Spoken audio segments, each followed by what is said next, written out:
ခါတုန်းကကြေးရွာငယ်လေးတစ်ရွာတွင်ဆင်းရဲသောလယ်သမားတစ်ယောက်နေထိုင်ခဲ့တဲ့သူမှာ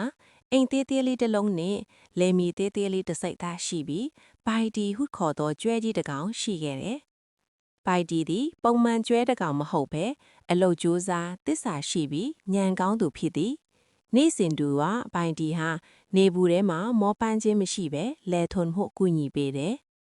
ဘိုင်းတီရဲ့စူးစမ်းမှုကြောင့်လယ်သီးနှံများကောင်းစွာကြီးထွားလာပြီးမကြာမီလယ်သမားသည်စင်းရဲမှုမှလွတ်မြောက်ပြီးစားဝတ်နေရေးလုံလောက်သောဘဝကိုရရှိလာခဲ့တယ်။လယ်သမားသည်ဘိုင်းတီကိုအလွန်ချစ်ခင်ပြီးသူ့ဘဝကောင်းမွန်လာခြင်းမှာဘိုင်းတီရဲ့စူးစမ်းမှုကြောင့်ဟုနားလည်ထားသည်။နှစ်များကုန်လွန်လာသည်နှင့်ဘိုင်းတီသည်အိုမင်းလာခဲ့တယ်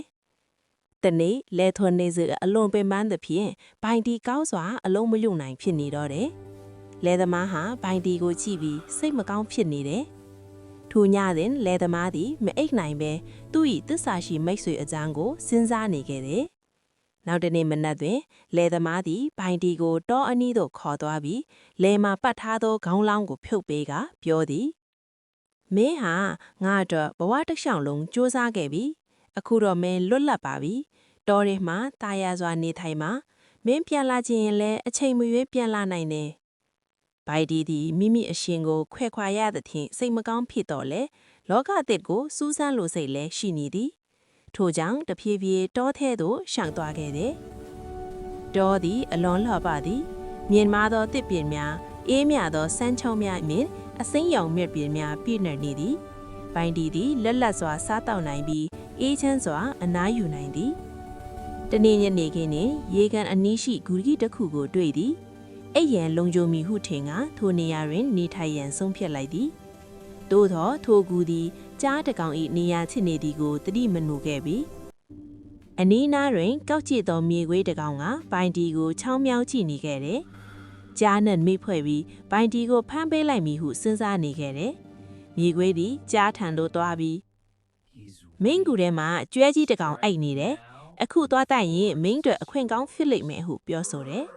ကြားသည်ဒေါသထွက်ကဂူသို့ချက်ချင်းပြန်လာခဲ့တယ်။ဂူအတွင်းရှိဘိုင်တီသည်ခြေတံတစ်ခုကိုကြားလိုက်ပြောကြားတကောင်ချင်းကလာကြောင်တိလိုက်ခဲ့။ခဏလောက်ကြောက်ရွံ့တော့လဲမထွက်ပြေးပဲစိတ်တည်ငြိမ်စွာစဉ်းစားတယ်။ကြားနဲ့တိုက်မယ်ဆိုရင်ငါရှုံးမယ်။ညံကိုအသုံးချရမယ်ဟုသူ့ကိုယ်သူပြောဆိုတယ်။ကြားမှာဂူဝင်ပေါက်တို့ရောက်လာတော့အခါဘိုင်တီကအထန်းဆိုးကြီးညံ့အော်လိုက်တယ်။ဘာကြောင့်နှကြနေတာလဲ။ငါပိုက်စားနေပြီ။ဒီနေ့ကြားနှစ်ကောင်ထိတ်ယူလာမယ်လို့ပြောထားတာမဟုတ်လားမနေ့ကကြားတစ်ကောင်ပဲစားရလို့မလုံလောက်ဘူးထိုအတန်ကိုကြားတော့ကြားမှာကြောက်လန့်သွားခဲ့တယ်ကြားတွေကိုစားတဲ့အတောင်ကြီးတစ်ကောင်လားဟုထင်ကချက်ချင်းထွက်ပြေးသွားတယ်မြေခွေးသည်ကြားထွက်ပြေးသည့်အရာကိုမြင်ကအံ့အားသင့်ကဘာကြောင့်ကြောက်နေရတာလဲဟုမေးသည်ကြားသည်ကြားခဲ့သမျှကိုပြန်ပြောပြသည်မြေခွေးမော်ရဲကကျွဲကမင်းကိုလဲစားနေရတဲ့ဟုဆိုသည်ကြားမယုံသေးသဖြင့်မြေခွေးကဒါဆိုငါတို့အချင်းချင်းကြိုးတစ်ချောင်းနဲ့ခြိထားကြရအောင်ပြေးမယ်ဆိုလဲအတူတူပေါ့ဟုအကြံပြုသည်